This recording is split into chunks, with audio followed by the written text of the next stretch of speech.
Okay, time for another review. This one is on fat loss for idiots, and I'm really going to talk more about the 10 rules that they tout more so than I am the product itself. I can tell you that I have firsthand experience with somebody who's used this particular diet, and they didn't get the 9 pounds in 11 days. I believe they got, or she got 8 pounds in 11 days. There are plenty of testimonials. There's plenty of reviews out there on fat loss for idiots. I think the overwhelming majority of them have been positive from what I can tell, our research that we've looked at. So I kind of want to get into a little bit and tell you a little bit more about what the diet is all about. Okay, Fat Loss for Idiot uses 10 simple rules to help you lose weight. And I'm going to briefly go over them. We don't have time to go over them in great detail.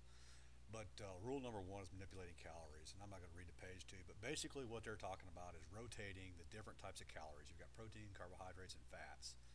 And the diet generator that they have allows you to select foods that you like, and it will print out or give you a diet um, that rotates these calories and manipulates these calories to help you with your fat loss program. So that's the first rule that they tout. Okay, rule number two is not a big secret. They say eat 4 meals a day. It's been my experience that eating 5 meals is actually probably better for you. But get away from like a lot of people dieting. They may eat once or twice a day. Really, it's better for you to eat multiple times a day. And there's been extensive research on keeping your blood sugar levels at a good level instead of having everything bouncing up and down in there. So, this here, though it's one of their rules, it's not a new rule. It is one that we need to be reminded of, though. Rule number three is prepare your meals at home, and if you have to, take them with you. And I can tell you from my point, I carry my meals with me and everything that I eat. And it's not because I don't want to eat out. I do. It's just the portions that you receive in the restaurants are typically a lot more than what you should be eating. If you prepare it at home, you already have it. When you go there, you're not tempted to overeat. Plus, it will keep you on the particular form of calories that you're supposed to be eating. So, rule number three is prepare your meals at home. Rule number four centers around rotating your foods. It's also kind of part of the calorie shifting.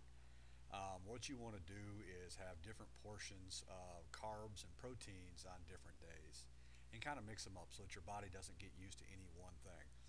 Your metabolism's like anything else. Over time, it will develop a memory, and it will know what you're going to do, and it adjusts, and that kind of sabotages your weight loss a lot of times. So by rotating the foods, we eliminate that. Again, not a new concept, just one that they've put down for us to use. This is one I'm sure we're going to get a little bit of backlash from. Plain is better. In other words, don't use condiments. Most of your condiments are just loaded with carbohydrates.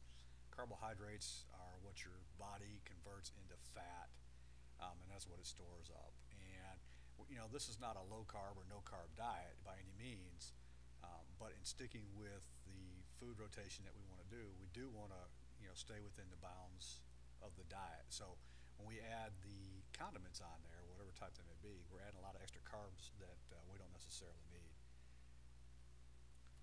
One of the hardest things for just about any of us to learn, and this goes away from dieting, but just eating right, is rule number six, knowing when to stop.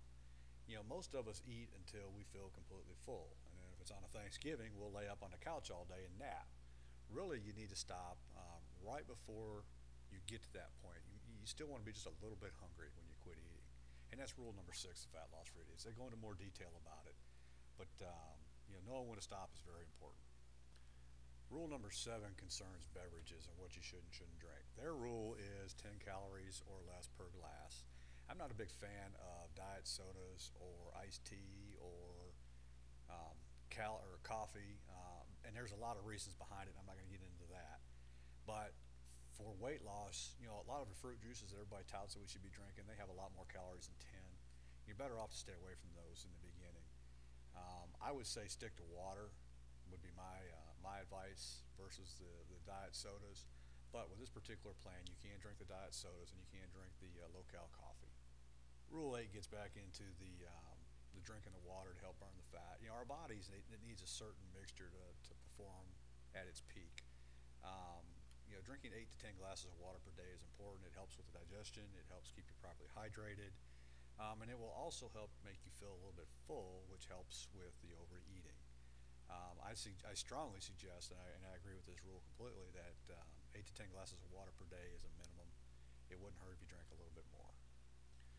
Okay, the folks at Weight Loss for Idiots, or Fat Loss for Idiots, excuse me, it used to be called Weight Loss for Idiots, stress that walking is not part of their diet program, but they do say that as a secondary, or as a secondary part of their diet program, it would not hurt to walk, 30 minutes a day. They say 2 sessions of 30 minutes, but if you get out and exercise, just mild exercise of walking, 30 minutes a day, or 30 minutes every other day, it's certainly going to aid in your weight loss, and it will aid in your cardiovascular workout as well.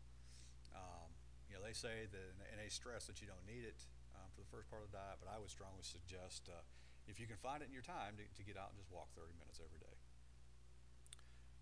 And the last rule is stop looking for fat-free foods, and start kind of avoiding everything that's sweet. We get into fat-free, but a lot of this fat-free stuff is loaded with sugars. And we get into the craving, we get into the way the body burns sugars and what happens behind there. But basically, you want to stop eating all those type of things, especially while you're on this particular diet. When you get off, I'm a big favor of, after a particular period of time, whatever it happens to be, that you treat yourself. But as a general rule, stop looking for the fat-free sweet things. There's still a lot of sugar in them. It's still going to impede your weight loss. And again, that's rule number 10 in Fat Loss for Idiots. Okay, the rest of the diet handbook, it's just they've got a recap of the 10 rules. It talks about sit-ups and why sit-ups are a waste of time, and it would take me too long to really get into that. It talks about not doing intense exercises, and this is true unless you're already into a pretty good exercise program. It gives you a little bit of the background of why low-carb diets don't work and can actually be bad for your health. It talks a bit about some of the rules that you might want to put in place for eating for the rest of your life. There's a section here on eating at restaurants and how to go about doing that and still maintain your weight. Another section on eating fast foods. Some tips on shopping at the grocery store. Talks about the rules with alcohol. Exercising and diet put together. How to break up your meals and when to split them apart. I eat mine about every 2 hours during the day. Talks about late night eating. Again, my last heavy meal is by 4:30 or 5 in the afternoon, and I will have a snack probably an hour to an hour and a half before I go to bed. Some tricks to stop retaining water, and it's got the different foods that you need to avoid. Talks about the scale. As you can see, this diet book here, it goes along great with the diet program. You've got the diet generator, and I'll show that in the next video. But you've got the diet generator, now you have the book, and it will show you how to successfully lose weight and keep it off. All right, I'm going to go ahead and wrap this up. Again, we've been talking about Fat Loss for Idiots and the diet handbook. If you have any questions, please feel free to email them to the ultimateweightlosscenter.com, and those folks over there will be happy to try and get you an answer. I hope you've enjoyed this video, and watch out for the next one coming out on the diet generator.